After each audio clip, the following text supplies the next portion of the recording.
Hey guys, welcome back to Life in Pink. Today we're discussing the beach house interviews between Melody and Tisha and Martell and Marcel.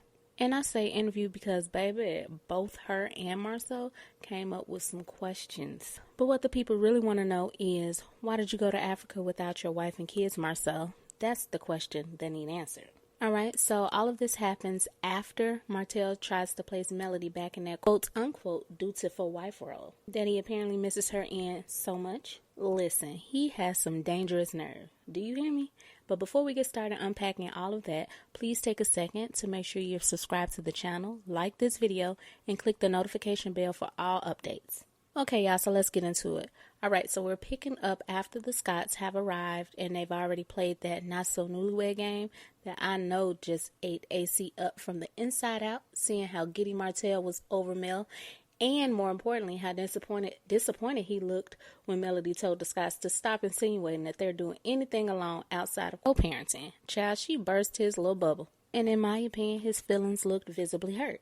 Also, in my opinion, the game should have embarrassed the HE double hockey sticks out of Tisha and Marcel, given that they have the perfect marriage and all. Especially that little tidbit of Tisha having to be the one to take MJ, Marcel's only son, if you don't believe the alleged rumors floating around, to get all of his haircuts. Now, what in the single mother responsibilities is going on there?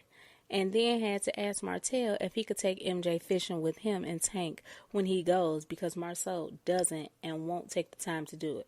Child, a mess. Alright, so after the game, we get into the interview of the Holts, facilitated by the Scotts.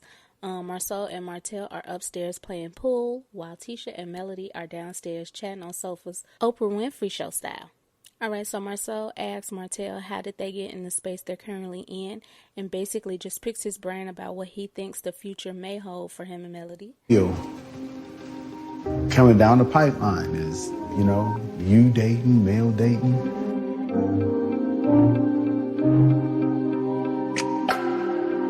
Yeah. So, in terms of like bringing them around and things like that, yeah, that's going to eventually happen. That'll be a conversation for Melody and I when the time is right. If she's dating somebody and she's serious with them, I'm pretty sure she's going to be a good judge of character. When it comes to the man, she start bringing around the kids. I'm so glad you said that, bro. What's that? Because that stuff Maurice was talking about at the gym is not going to happen. Oh, nah, man. You got to be a realist about that thing, man. And Mel, I know she feel the same way.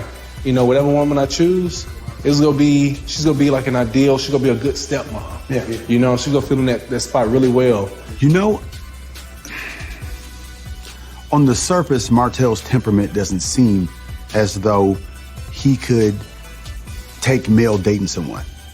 But it's nothing like seeing your ex move on and them be in a productive, happy relationship, seemingly, that allows you to self-reflect. Because the idea that they can't find someone else and you'll never find someone else like me is a endearing thought. That ain't true. The truth is they can find someone else, and they probably will find someone else.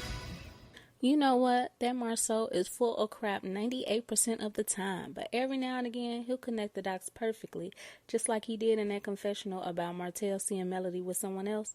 And if I'm not mistaken, Marcel said something similar to Martell while also playing pool after the gender reveal for Sugar Mama. But apparently Martell didn't believe Fat Me was greasy, so he's on track to learn the hard way. I can just see it now. As soon as Mel has a new bae around those kids, Martell is going to blow his top. Because, let's be clear, Martell been dating and doing him. Never stopped even when they were married, so there's nothing new there to get used to. But him seeing Melody Shari on the arm of another man, taking family trips to Destin, being wined and dined and courted properly, oh baby, Martell will be sick, snot-nose crying and all, I fear, because in his mind, Melody can't do any better than him. And yeah, he might be hurt now, but there's nowhere near the pain he's gonna feel watching another man take on the role of head of household over his family. Child, and don't let Miss Melody get remarried and change their last name. Oh, Marty didn't quite think things through, and he tricked himself out of his own spot. And the Scotts and the rest of the world are sitting sideline laughing at him because everybody could see as clear as day he fumbled. Also, I like to point out, and in all of this quote-unquote remorse, he has never, not once said, I should have stopped cheating, or I'm sorry for letting her disrespect you, Mel, or just checked Ariane, period, for ever stepping to his wife in the first place. Then in the confessional, he said, I should have been more patient. If you listen closely to that and what follows behind that, to me, in my opinion, it reads as Mel is still to blame. It insinuates she was doing something wrong and he should have been patient enough until she got it right. Meanwhile, Tisha is downstairs asking Melody her own 21 questions and then shades her in her confessional, basically insinuating Melody is putting on and isn't really as happy as she's trying to lead everyone on to believe. And all I could think of is not Tisha trying to comment on somebody else being delusional, child. At this point, the jokes write themselves, and I think most of us know that one thing about LaTisha Scott, she gonna allegedly play the fool in silence, but not for the world to see and say, I told you so. Tisha girl, the call is coming from inside the house. You, Miss Ma'am, are queen delusional.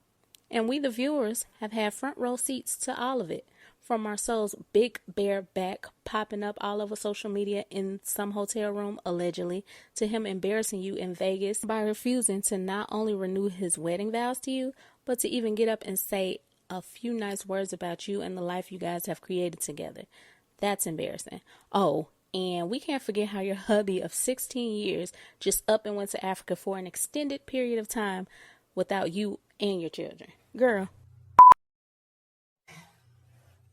In my opinion, Tisha doesn't want to accept the fact that Melody isn't miserable because when she was unhappy and miserable with Martell and being disrespected left and right, it made Tisha feel like her life was better, like she was finally beating Mel at something. And that's weird because allegedly Marceau has cheated with 20 women, according to his bestie Martell Holts. But anyway, do keep in mind that all of this is alleged and strictly my opinion. That's all I have for this video. Stay tuned for more uploads like this one. And let's keep the conversation going below in the comments because I love to read you guys' take. What do you guys think of the 21 questions Marceau and Tisha were asking the former Holts? Do you think that they were being too invasive? How did you guys like the not so newlywed game? I kind of enjoyed that part. And also real quick, I just want to add that I can't wait to see a picture or video of Kimmy ringing that bell. And I really am hoping that she goes live to do it because I can't wait to see her beat this. We're rooting for you. I'm rooting for you. I'm praying for you and your family. All right, guys, if you would like to support the channel by donating, the cash tag is linked below as $Life in Pink Podcast. I appreciate you all for watching. Special thanks to all of the new subscribers. Hey, y'all. And to those who have already supported the channel by donating, I really appreciate it. I'll talk to you guys in the next video. Bye.